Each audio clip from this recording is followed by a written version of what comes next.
আলিপুর চিড়িয়াখানায় দুই বাঘিনীর মৃত্যু হলো। মঙ্গলবার বাঘিনী পায়েলের মৃত্যু হয়, বুধবার বাঘিনী রূপারও মৃত্যু হয়েছে। 24 ঘন্টার মধ্যে দুই বাঘিনীর মৃত্যুর রহস্য ঘনীভূত হচ্ছে। বার্ধক্যজনিত কারণেই মৃত্যু বলে সূত্রের খবর। মঙ্গলবার আলিপুর চিড়িয়াখানার দুই বাঘিনীর মৃত্যু ঘিরে বাড়ছে রহস্য। দুই বাঘিনীর মৃত্যু হয়েছে এমনটাই জানা যাচ্ছে। 24 ঘন্টার মধ্যে দুই বাঘিনীর মৃত্যুতে রহস্য ঘনীভূত হচ্ছে।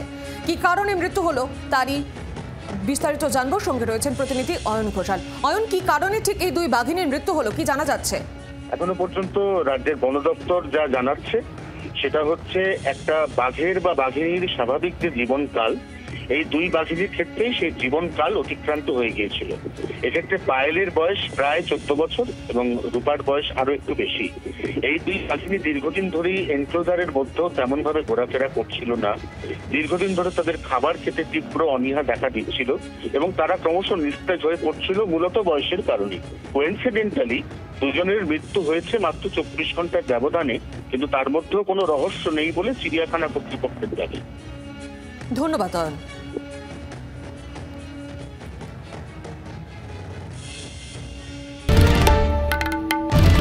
বাংলার আওয়াজ, বাঙালির আবেগ, জি 24 ঘন্টা।